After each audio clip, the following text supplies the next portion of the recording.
Hare Krishna. Thank you everyone for watching this video on the theme Weekend Wisdom series. We are doing a regular study of Bhagavad Gita, and our target is to complete all the chapters of Bhagavad Gita in a systematic manner. Up to last session, we had covered Shloka 2.53 of Bhagavad Gita, and we will be continuing the second chapter beginning from Shloka 2.54 of Bhagavad Gita. Up to 2.53, the focus was Lord Krishna was giving guidance to Arjuna how he should get rid of his confused state of mind. So initially he started with the science of soul, then he talked about working on the platform of karma, then he talked about the Jnana Yoga, the Buddhi Yoga, or you can say it Jnana Yoga. So Sankhya Yoga was there prior to that, and then came this Jnana Yoga, working as per the directions or the intelligence of the Supreme Personality of Godhead is Buddhi Yoga. So let's begin our discussion for today, beginning from Shloka 2.54 of Bhagavad Gita, when Arjuna is asking a question from the Lord, and 2.55 onwards, Lord is replying to the answer, and the reply is continuing up to Shloka 2.72. So we'll attempt to cover entire chapter 2 today. Om Jnanatimirandhasya Jnananjala Shalakya Chakshur Militam Mena Tasmai Shri Guruve Nama. So let's see what this shloka is. Arjuna Uvacha Sthita Pragyasya Ka Bhasha Samadhi Sathasya Keshava Sthitadhi Kim Prabhasheta Kima Sita Vrajeta Kim. Arjuna said, O Krishna, what are the symptoms of one whose consciousness is thus merged in transcendence? How does he speak? How does he walk? How does he talk? What's his language? What language he uses? Now, when we see this question, we need to understand that here, this how does he walk? How does he talk? How does he speak? How what is his language? It's not that Lord Arjuna is asking whether he speaks English or Sanskrit or Hindi. That's not the idea. So let's not take this meaning in a literal sense. But here the objective of this question being raised by Arjuna is to go into the more deep of what the consciousness of a person is who is working or who is living his life on a self-realized platform, so that we can also assess our own individual situation, whether we are working on a self-realized platform or not. So it's a good opportunity for us to assess ourselves. Where do we stand on the path of spirituality? Because the path of spirituality is something that we all grow within ourselves. We may try to, it may be reflected in some of our actions, but making a honest assessment from an external perspective is little difficult. So let's do an internal perspective and then understand where do we really stand on the path of spirituality. So Arjuna had asked this question, and now Krishna, beginning from 2.55, he is replying. So first we will take 4 shlokas, when in the broadly the 4 divisions, 4 types of symptoms have been mentioned by Lord, through which one can understand that yes, one is working on the self-realized platform. 2.55, the focus is that a self-realized soul What is the meaning of self-realized soul? Self-realized soul means a person at least who knows theoretically that I am not this body, I am spirit soul. That's one level of understanding, and that's where the spiritual life begins. So let's be up to here on a theoretical level for now, and then we'll see what more can be there. So self-realized soul doesn't make plan for himself. Self-realized soul is dependent on the supreme personality of Godhead. So we know that we are not the body, we are spirit soul, but now there is a higher level to it. The higher level to it is that we do not work as per our own whims and fancies. Now, the mind, all of us we have, and that mind is a factory of thoughts. We keep on making plans. We are busy in making plans in how to prosper in life. Now, if someone is acting on the self-realized platform, then he himself doesn't plan all day in and day out. He receives plan from the Lord and he work on those plans. That's the difference of a self-realized person and an ordinary person. Ordinary person works based on his own plans in life. Self-realized person work on the basis of the plan being given by the Lord. Now it looks very theoretical statement. So a practical perspective to it is that today we do not get any plans from the Lord. Let's accept this fact that we do not get any plans from the Lord. What we should do next?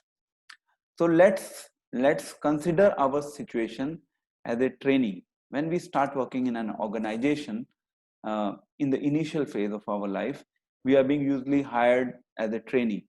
And a trainee is not supposed to work independently. A trainee always work under the direction of some superior authority. And when a trainee is experienced, then a trainee is allowed to take independent decisions, but that too up to a limit. He cannot just take any decision independently. So likewise, once we become, once we take up a decision that yes, we all want to be on the path of spirituality, we want to progress on the path of spirituality. So let's understand that we cannot follow our own mind. We cannot just make our own plans. We need to understand things in accordance with the guidance that we can receive from the superior authorities. And the best authority is the Lord Himself, who is giving us guidance in the form of Bhagavad Gita. From Bhagavad Gita, we can get the plans, what we should do in life. It's not that the plans are only given for doing a devotional progress. The plans are also given how to progress or how to manage our current life, our situations, the circumstances that we all come across in our life. So this is the first symptom of a self-realized soul. The second symptom, the second symptom of a self-realized soul is we know that there are different kind of miseries. Miseries means problem exist within this world. In a on a broader platform, the categorization can be on three different levels. One is the sufferings that we suffer through our body and mind. Second is the suffering that we suffer due to other living entities. Third is the suffering that we get due to the natural, calamities across the world. So these are the three different levels of suffering that all of us come across. Now, a self-realized person is not really disturbed by these threefold miseries. Let's take an example. Most of us live in Delhi. We know in Delhi, when it is too hot, then it is too hot. I mean, in summers it is too hot, in winters it is too cold. And we see people around us all day and night, they just keep on telling, it's too hot, it's too hot, it's too hot. So we don't have to sing about it all day and night. We should learn to tolerate it. So a self-realized person, one of his qualification or a symptom would be he will not get too much disturbed. Some kind of temporary disturbance can be there, but on a real platform, he is not disturbed from these threefold miseries of life. This is the second qualification of a self-realized soul. Now let's talk about the third symptom of a self-realized soul. And Bhagavad Gita, Shloka 2.56 addresses it. So here a word is being used by Lord Krishna, Vita, Raga, Bhaya, Krodha. It's a very important word that you all must learn. Vita, Raga, Bhaya, Krodha. So Vita means freedom from Raga. Raga means attachment. Bhaya. Bhaya means fear. And Krodha. Krodha means anger. So one should be free from Vita, Raga, attachment, fear, and anger. AFA, AFA. Like you can learn it this way. So if one is free from all these things, then one is a self-realized soul. Let's take an example of Socrates. Socrates was a great Greek philosopher, and he was not afraid of death because he believed in the concept of immortality. When he was sure that it is the body that dies, not the soul. And when he was being given poison, he took the poison. He was not fearful of life because he believed in the concept of immortality and he was fearless. So this is one of the symptoms of a self-realized soul. Now let's look at Shloka 2.58. Now here Lord is talking about, and he is giving an interesting example. He is helping us to understand with the help of an analogy. And before we get into this part, our focus in this next few shlokas would be around senses. We all have senses, as I have explained. We have tongue through which we taste, we speak through the tongue, we have ears through which we listen, we have eyes through which we all see, we have nose through which we smell, we have body for the touch sensation, we all have this body, and so these all falls into the category of the senses. When we say senses, then there are sense objects to those senses. What are those objects? For ears, we get to hear some nice music. That's a sense object. From eyes, we get to see a beautiful garden or a beautiful park or some natural serenic view or a beautiful house or a luxurious car. These are the sense objects, the good sense object which all of us likes to see. So in 2.58, Lord is giving analogy of tortoise. Tortoise, we can learn a lesson from tortoise that he withdraws his senses according to his wish. Whenever he need it, he withdraws his senses, and whenever he don't need it, he just brings it back. That's one of the important skill that a tortoise has. So we all also must know it's not that we can stop the engagement of the senses altogether. We have to engage the senses somewhere or other. Otherwise, the existence of senses becomes meaningless. We have been awarded senses, we have to engage them. The only thing that we need to understand is when and where to engage those senses. That is something that we can learn from the life of Tortoise, that he knows when he has to engage his senses and when he has to bring those senses back under his control. And if we have a control over senses, then in fact we can create wonders in the world. Let's go into the deep of the concept of senses, because it's not that we just tell our mind or our senses to not to do a particular activity. It doesn't work like that. Let's look at shloka 2.59, and it's again a very important shloka. I would request all of you to please read this shloka at home and try to learn it. Vishya vinivartante niraharasya dehina rasa vaja rasopasyam param drishta nivartate. Though the embodied soul may be restricted from sense enjoyment, the taste for sense objects remains, but seizing such engagements by experiencing a higher taste, he is fixed in consciousness. Okay, so we talked about senses. Now, here the discussion is around the fact that we cannot stop the senses by force. We can do it for a while.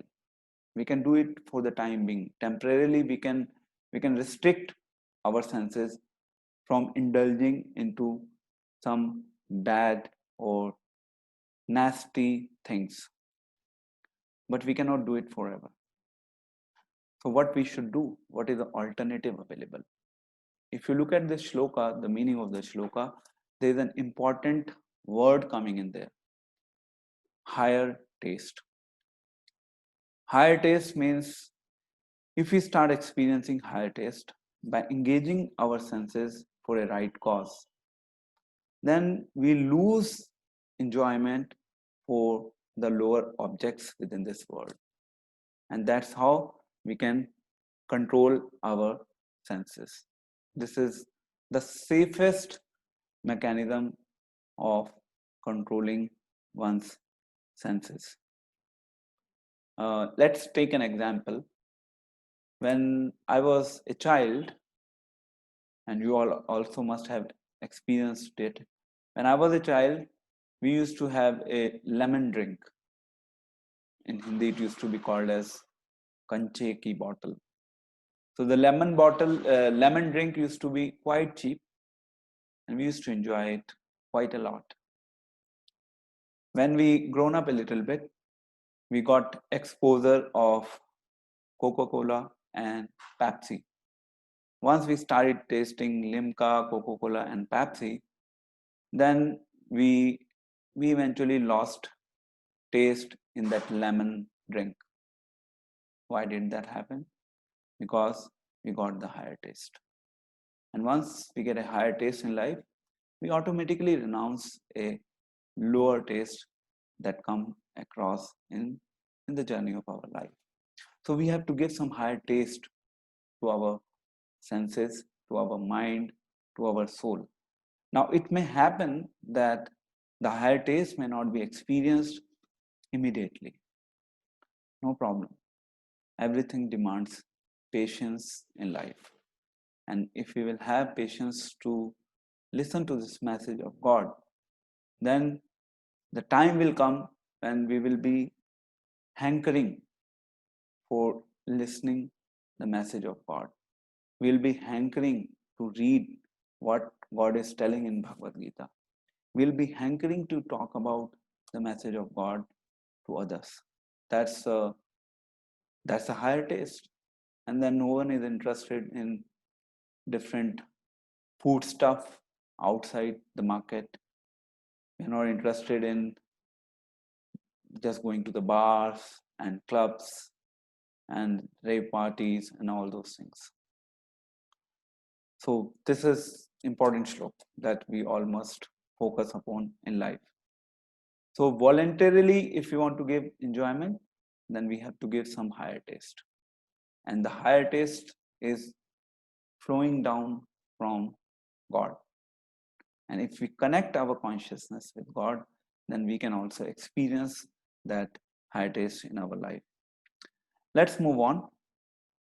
2.61. In 2.61, the qualification of a man with steady intelligence has been discussed. What is the qualification? It is the person who has a control over senses. Now we see sometimes people, as soon as they see anything, they immediately get tempted. They just want to enjoy it. And if our senses are out of control, then we become mad for it. If our senses are within control, then we will think on the platform of intelligence and we'll make a rational discrimination between what is right and what is wrong for me. But if senses will take over, then mind will not be able to make a rational intelligence. The rational intelligence will not really work. Then only the senses will work and we will lose the track in our life. So control of senses is very important. How does it happen? It happens through our engagement of the senses for the satisfaction of Supreme. People engage their senses for their own satisfaction. But if we engage our senses for the satisfaction of the Supreme Personality of Godhead, then eventually God will be pleased with us. And if God is pleased with us, He will give more satisfaction than what we really hanker for in life. He's just waiting to give us a satisfaction. But the question is, are we ready to really turn around to Him to have that satisfaction in our life? If we are ready to turn around to Him to have that satisfaction in our life, then we can experience things that we never even dream of in our life. So 2.61 is focused on control of senses by engaging the senses for the satisfaction of the Supreme Personality of Godhead, by engaging in some sort of practical spiritual activities. Some practical activities has to be there. What are the practical activities? The best practical activity is to hear the message, to listen the message. Sorry, to hear and listen is one. Then we have to chant His message. I'm chanting His message. I'm reading His message. You also chant His message. You also read His message. You chant His holy names. Then you will be able to understand the power of the spiritual life. So some practical activities are expected on the path of spirituality. Let's move on to Shloka 2.66.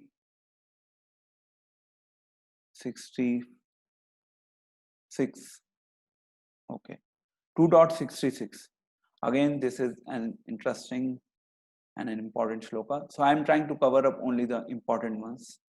And there are many shlokas, important ones. I had to skip them in the interest of time because I want to finish the chapter today. Nasti buddhir yuktasya 2.66. Na cha yuktasya bhavana, na cha bhavayatam shantir, shantasya uta sukham. So here again, very important message. So one who is not connected to Supreme. If you're not connected to Supreme, you will not have a transcendental intelligence. You will not have a fixed intelligence. If you do not have fixed intelligence, your mind will not be stable. And if your mind is not stable, you will not be able to have peace in your life. And without peace, there is no question of happiness. That's what Lord is telling. Let's take an example. If you are suffering from a disease, the disease is that we are not having a blissful or a peaceful or a happy life in today's time. Then what we should do? What is the alternative available to us? So doctor prescribe a medicine to us, and then he tells you take this medicine. Along with this medicine, you also have to follow some diets. You have to restrict your food. Uh, you have to you have to have a control on your eating pattern. And if you start taking medicine, but you do not really follow the food eating habits, you do not work on them, then the medicine do not work. The prescribed medicine do not work.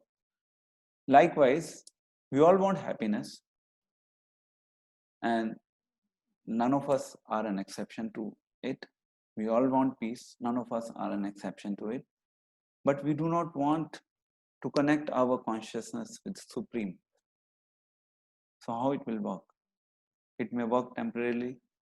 We may get some sort of temporary happiness with the objects of this world, but that happiness has its own limitation. It doesn't last for long. Everything is temporary within this world. So 2.66 is talking about peace. Whole world is talking about peace. We have World Peace Organization at global level, but in reality, whether peace is really taking place or not, it's a question for which probably there is no concrete answer available to us. Let's look at Shloka 2.67. Here also Lord is giving an interesting analogy.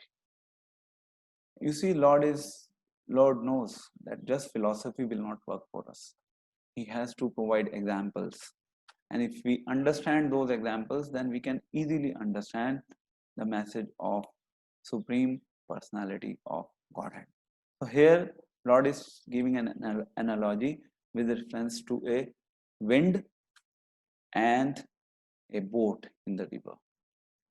A wind and a boat is being compared to the senses and the intelligence. So just like when there's too heavy wind, too strong wind, and then that too strong wind sweeps away the boat. Likewise, if one of our senses is out of control, then our intelligence will be carried away by that senses, and we will not be able to take a right decision in our life. Our intelligence will not work in the right direction, and we lose track, we lose focus in our life. So that's why it is important for us to understand that life is life is meant to be regulated, life is meant to be controlled. Some sort of tolerance is required in austerity. In order to have a control over senses, we need to have some some tolerance, and that is, little austerity is expected, and little austerity yields good results. Those who do austerity in their life, they know the value of austerity. So some tolerance will give us, you know, uh, give us an opportunity to overcome the difficult situations of life. Too much hot, too much cold will not really disturb us a lot if we know the art of, you know, art of doing some tapasya, some doing some tolerance, if we have the art of tolerance within our life. Okay, now we are moving to Shloka 2.70. We are near to the conclusion of the discussion for today. 2.70 is Apurne Machalam Pratistam Samundramapa Pravishanti Yadvat Tadat Kamayam Pravishanti Sarve Sashanti Ma Proti Nakama Kami. Again, Lord is using an interesting analogy here. Lord is telling that there is an ocean, and then there are rivers. Rivers get merged into the ocean. But rivers merging into the ocean do not really disturb the ocean because ocean is already full. It is within himself. He is fully satisfied. He is already full. He is not disturbed from any external, you know, external things interfering in the life of ocean.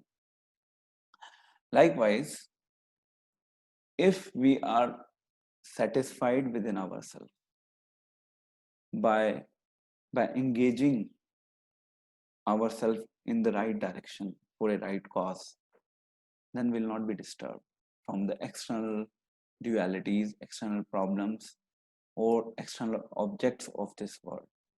So here the focus is on desires. Now let's talk a little about desires. We cannot kill the desires because if we are living, then this is a symptom of the living life is that it will desire. Let's take an example of a table.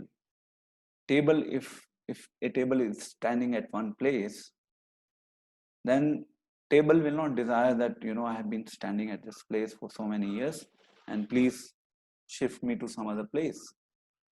But if we are being asked to live in a room for some years or for a day or two also, then we will not be able to live in that room for long. We would want that let's move to some other place. Why is it happening? Because we are naturally functioned to desire.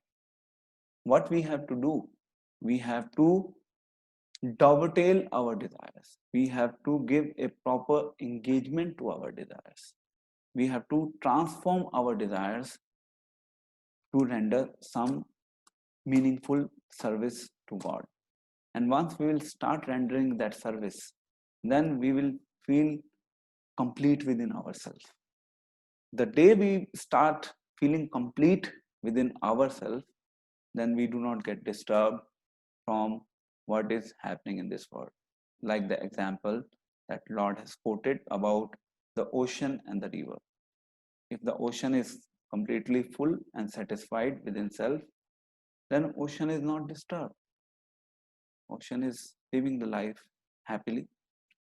Ocean is not really getting distracted. So we all have to become like an ocean.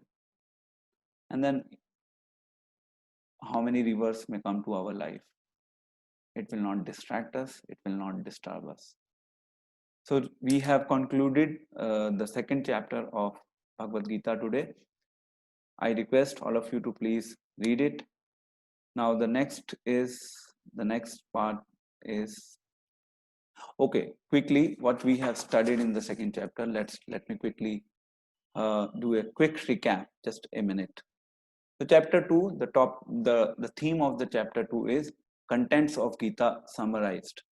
We started with the fact that Arjuna was in a confused state of mind and Arjuna accepted Lord Krishna as his spiritual master.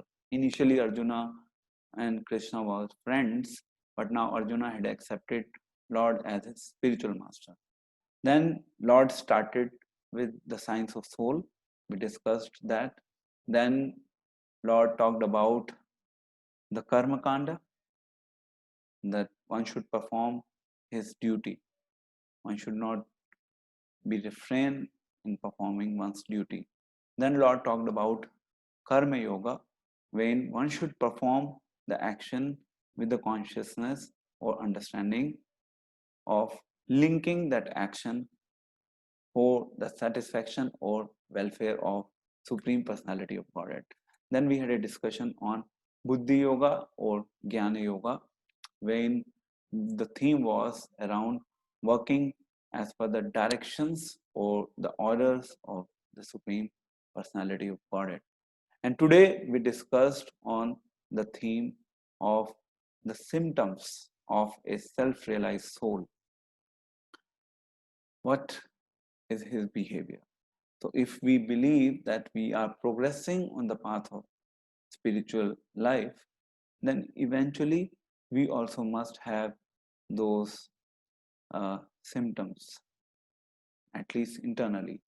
And once we start experiencing it internally, then we will be in a position to assess that externally, and then accordingly we will associate with the right mindset, right set of people in the journey of our life.